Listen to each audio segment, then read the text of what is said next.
aujourd'hui, nous organisons sur Gradignan la journée du MPP Day, une journée de sensibilisation à la pratique sportive et au bien manger et bien vivre pour les enfants nés avec cardiopathie congénitale. C'est une malformation cardiaque qui touche une naissance sur 100.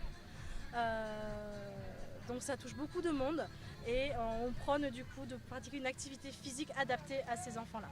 Et donc j'ai l'honneur de vous présenter Force et Courage, qui est donc la mascotte de l'association Petit Cœur de Beurre. Je suis ici pour représenter l'association Petit Cœur de Beurre en tant que bénévole, chargée de l'organisation des événements et de représentante de l'association sur les événements. Et donc cet événement MPP Day, le Même Pas Peur Day, c'est fait pour sensibiliser les enfants et parents atteints de cardiopathie congénitale, malformation cardiaque. Bon, mais moi j'ai venu parce que c'est ma belle-fille.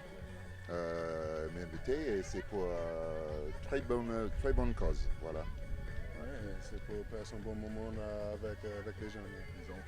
Bah, c'est des grands cœurs en fait, voilà. Tu vois, et nous, moi je fais toujours de plaisir avec des jeunes, ouais. Oui, ça c'est pour de bonnes causes. Et, en fait, nous deux, on est sportifs pour toute ma vie. Moi, je joue au basket et moi, je sais c'est très important pour faire des exercices et pour manger bien et pour la santé, quoi. Donc, c'est pour ça qu'on est là et je suis content. On a le panier qui est juste derrière. Aujourd'hui, ça passe, c'est bien.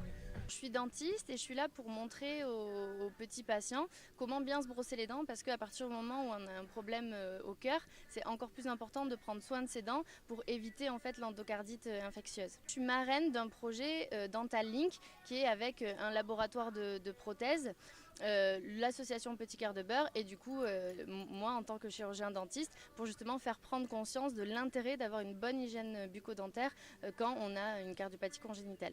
Il faut avoir des contrôles réguliers chez le dentiste et bien se brosser les dents, que c'est hyper important en général, mais encore plus quand on a un cœur fragile.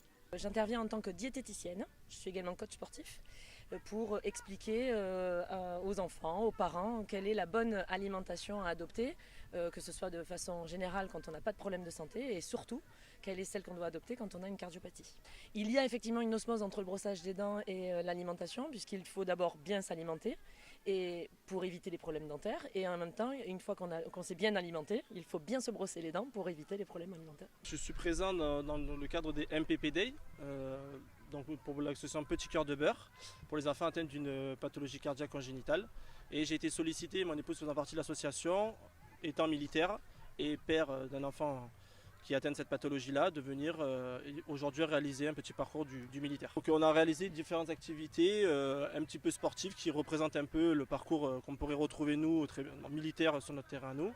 Et voilà, dédié aujourd'hui aux enfants et qui puissent voir un peu l'armée et une petite activité sportive. Je suis sergent au 1er régiment d'infanterie de marine basé à Angoulême.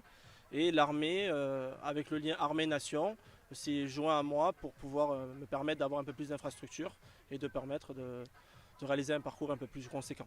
Le SDIS-47 est présent aujourd'hui parce qu'on est concerné par l'association Petit Cœur de Beurre avec la famille de Nicolas qui est également pompier dans le Lot-et-Garonne et donc qui nous a demandé d'intervenir pour animer un atelier des gestes qui sauvent et du secourisme. Moi, mon action, je suis bénévole au sein de l'asso et comme il vous l'a dit, pompier professionnel en Lot-et-Garonne et j'essaie de filer un coup de main sur un peu tous les ateliers et notamment le secourisme avec le SDIS 47.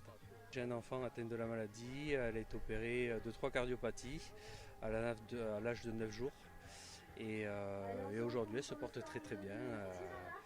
Voilà, c'est une enfant qui a une sœur jumelle de 8 ans et elles sont en forme. Ce que j'attends de cette journée, c'est une information, c'est surtout beaucoup de découvertes et prouver aux gens atteints de cardiopathie qu'ils peuvent faire des activités sportives, qu'ils peuvent prendre soin d'eux et apprendre plein de gestes et réagir face à des situations qui pourraient être complexes face à des personnes qu'ils peuvent rencontrer. Donc l'association se prénomme GTP 2023, donc la grande traversée des Pyrénées 2023, voilà, qui a un but un projet derrière sportif, humanitaire, voilà, pour, par le biais de notre association, reverser des dons à 2 autres associations, que sont l'association CBio, c'est le secours en montagne, donc les orphelins des gendarmes du PGHM qui ont laissé leur vie lors d'exercices ou de secours, et également l'association pour laquelle on est là aujourd'hui, Petit Cœur de Beurre. Alors en termes de communication, on a créé une image autour du projet en valorisant un petit peu les deux associations pour lesquelles on court, et on va utiliser tout ce qui est moyens réseaux sociaux, contacts. On a même créé un compte sur Hello Asso pour permettre aux gens de faire un don en ligne. Voilà, puisque l'objectif est de cumuler un certain nombre de dons pour pouvoir, à l'issue de la traversée, reverser à ces 2 associations. On prend le total, on divise en 2, on donne une moitié-moitié à chacun. Au final, si on pouvait ne serait-ce que verser au moins 10 000 € à chaque association, ça serait déjà un grand bien. Ouais, voilà. Bien sûr, si on peut faire le double, on fera le double.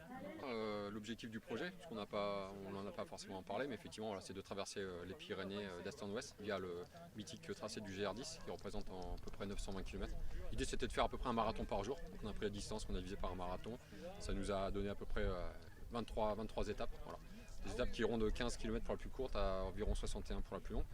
Et derrière ça, l'idée c'est d'être accompagné, si c'est possible, au quotidien, d'une ou plusieurs personnes, amis, familles, collègues, peut-être des gens qui sont aussi aujourd'hui présents ici et qui sont atteints de cardiopathie, qui pourront peut-être venir apporter une petite pierre à l'édifice pour ce beau projet qui est prévu pour l'année prochaine. Donc, voilà. On peut ajouter nos contacts, en fait, tout simplement via le réseau Facebook actuellement créé. Merci d'aller voir la page GTP 2023, et la même chose sur le helloasso.com, GTP 2023 pour faire un don. Et merci par avance pour tout ça.